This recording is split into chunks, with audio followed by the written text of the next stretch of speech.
আসসালামু আলাইকুম ওরহমতুল্লাহি ওবরাকাতু। প্রিয় বন্ধুরা, ইউরোপ ইনফরমেশন বাংলা চ্যানেলের পক্ষ থেকে দেশ এবং দেশের বাইরে, দূরে এবং কাছে যে যেখান থেকে আমাদের আজকের নতুন আরেকটি নিয়মিত ভিডিও দেখছেন, সবাইকে জানাই স্বাগতম। আমি মোহাম্মদ জামাল হোসেন, পোল্যান্ড থেকে আপনাদেরকে জানাই আন্তরিক শুভেচ্ছা এবং মোবারকবাদ। আজকের যে ভিডিওটি, সেই ভিডিওটি হচ্ছে যে পোল্যান্ডের অনেকে আমাকে প্রশ্ন করেছে পোল্যান্ডের ভিসা আপডেট এবং হচ্ছে অ্যাপয়েন্টমেন্ট আপডেট নিয়ে। আজকে আমরা পর্যায়ক্রমে আপনাদেরকে ভিসা আপডেটটা দেবো, সেটা হচ্ছে ইন্ডিয়াতে। আমাকে অনেকেই বলেছে যে ভাই, ইন্ডিয়াতে এখন কি ভিসা হচ্ছে কিনা, বা এই সময় গেলে কি পোল্যান্ডের ভিসাটা হবে কিনা, এ সম্পর্কে আমাদেরকে বিস্তারিত যদি একটু জানাতেন। দেখেন, আমরা তো আর আপনাকে সঠিকভাবে বলতে পারবো না যে আপনার ভিসা 100% হবে কি হবে না।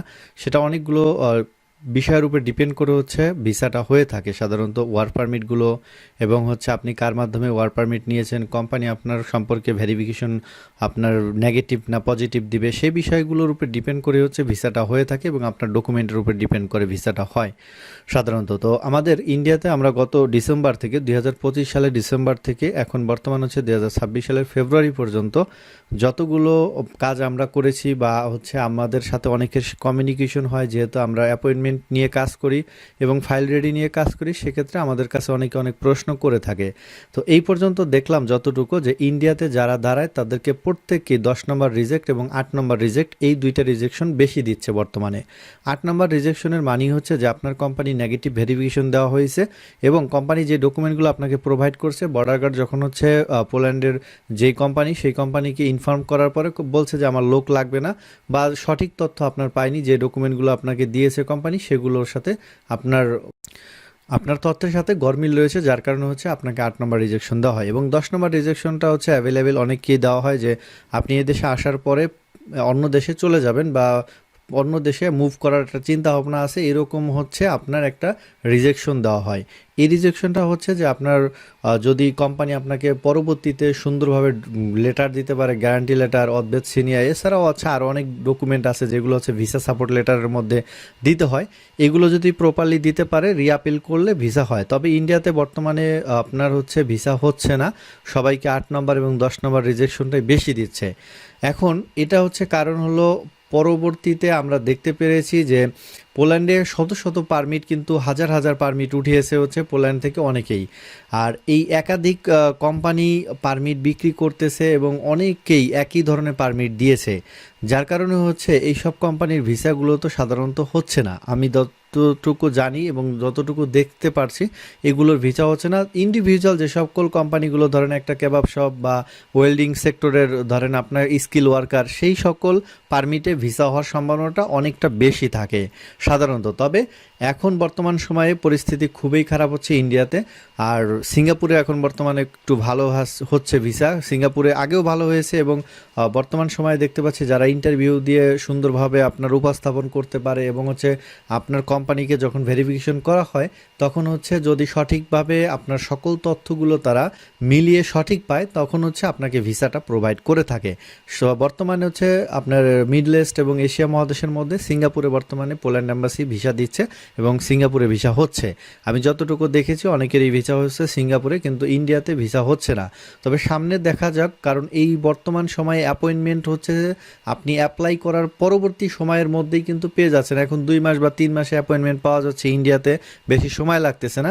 আগের হাজার হাজার পারমিট, ওয়ার্ক পারমিটগুলো উঠিয়ে এসে হচ্ছে আপনার পোল্যান্ডের বিভিন্ন এজেন্সি বা বিভিন্ন কোম্পানিগুলো, সেগুলো তারা হচ্ছে পর্যায়ক্রমে এগুলো ক্লিয়ার করতেছে, যার ফলে আপনার দেখা যাচ্ছে যে যাদের ওয়ার্ক পারমিটগুলোর ভ্যালিডিটি অনেক কম আছে, 3 মাস 4 মাস, এগুলো বাদ হয়ে যাবে। এবং হচ্ছে অনেকে অ্যাপয়েন্টমেন্ট দিচ্ছে, এবং যারা হচ্ছে ইন্ডিয়ান ভিসা করতে পারতেছে না, তারা যেতে পারতেছে না। তো এরকম করে বাদ করে তারপরে পরবর্তী সময়ে দেখা যায় যারা প্রপারলি ওয়ার্ক পারমিট উঠাতে পারবে, 2 মাস বা 3 মাসের মধ্যে অ্যাপয়েন্টমেন্ট পেয়ে যাবে, তাদের ভিসাটা ইনশাল্লাহ আশা করা হবে। তবে এক কোম্পানি থেকে, ধরেন আপনার এক বন্ধু পারমিট নিয়েছে, আপনি হচ্ছে সেই কোম্পানি থেকে আবার পারমিট নিয়েছেন, আপনার আরেক বন্ধু নিয়েছে, এইরকমভাবে যদি একই কোম্পানি থেকে একাধিক পারমিট নিয়ে থাকেন, তাহলে ওই কোম্পানির ভিসাগুলো হওয়ার ক্ষেত্রে অনেক জটিলতার সৃষ্টি হয়, আমরা দেখেছি বর্তমানে। এবং আপনারা সবাই অবগত থাকবেন যে এখন বর্তমানে কিন্তু 1 মাস সময় দিচ্ছে অ্যাপয়েন্টমেন্টের, এর আগে 1 সপ্তাহ বা 14 দিন 12 দিন দিয়েছিল, এখন বর্তমানে আবার দেখতেছি 1 মাস সময় দিচ্ছে। মার্চের 18 তারিখ, কারো মার্চের হচ্ছে 19 তারিখ, এইরকম সময় দিচ্ছে, যে যারা অ্যাপয়েন্টমেন্ট পাচ্ছে, আমাদের দ্বারা অনেকে আবেদন করেছে, তাদের অ্যাপয়েন্টমেন্টগুলো পেয়েছে তারা, সেগুলো আমরা দেখতে পেয়েছি যে সময় দিচ্ছে। তবে আপনারা একটু বুঝে শুনে তারপরে ইন্ডিয়াতে যাবেন, যেহেতু বাংলাদেশে ডাবল এন্ট্রি ভিসাটা এখনও কিন্তু পুরোপুরি সচল হয়নি। তারপরও এর মধ্যে অনেকে অনেক টাকা পয়সা লেনদেন করে হচ্ছে আপনার ডাবল এন্ট্রি ভিসা নিচ্ছে। তবে সাবধান থাকবেন, যাতে আপনি যেই কোম্পানির পারমিট নিয়েছেন অনেক জাস্টিফাই করে দেন হচ্ছে অ্যাম্বাসি ফেস করবেন, না হলে কিন্তু আপনার সকল টাকাগুলোই কিন্তু নষ্ট হবে। কেননা একটা ডাবল এন্ট্রি ভিসা করতে গেলে 1-1.5 লক্ষ টাকা চলে যায়। দেন হচ্ছে আপনি ইন্ডিয়াতে এক মাস থাকবেন, তারপরে হচ্ছে আপনি ইন্ডিয়াতে যাওয়ার পরে ওইখানে ফাইল জমা করতে আপনার 22,000 থেকে 23,000 রুপি প্রয়োজন হয়, এক মাস থাকা খাওয়া এগুলো মিলিয়ে, সব মিলিয়ে কিন্তু অ্যাভারেজে প্রায় 2 থেকে 3 লক্ষ টাকার আপনার একটা চলে যাবে। সো এইগুলা বিষয়গুলো মাথায় রাখবেন, যে সকল কোম্পানির পারমিট নিয়েছেন তাদের সাথে আপনার যোগাযোগ হয় কিনা, এবং হচ্ছে যে যার মাধ্যমে নিয়েছেন সেই কোম্পানির সাথে আপনার সাথে কতটুকু আপনার সম্পর্কে জানে, এবং হচ্ছে আপনাকে আপডেট এখন অ্যাম্বাসি ফেস করলে ডকুমেন্ট লাগে। যেমন হচ্ছে আপনি ধরেন আরও 1 বছর আগে অ্যাপয়েন্টমেন্টের জন্য আবেদন করেছেন, অ্যাপয়েন্টমেন্ট পেয়েছেন, এখন হচ্ছে যে ডকুমেন্টগুলো সাপোর্টিং ডকুমেন্টগুলো লাগে সেগুলো 1 বছর আগে দিয়েছে, এখন কোনো ডকুমেন্ট দিচ্ছে না, সেক্ষেত্রে কিন্তু ভিসা পাওয়ার সম্ভাবনাটা খুবই কম থাকবে, 8 নম্বর রিজেকশন আসার সম্ভাবনা রয়েছে। সো এটা হচ্ছে আমি ইন্ডিয়ার সম্পর্কে আপনাদেরকে ব্যাখ্যা করলাম, যে ইন্ডিয়াতে বর্তমানে ভিসা হচ্ছে না পোল্যান্ড অ্যাম্বাসির।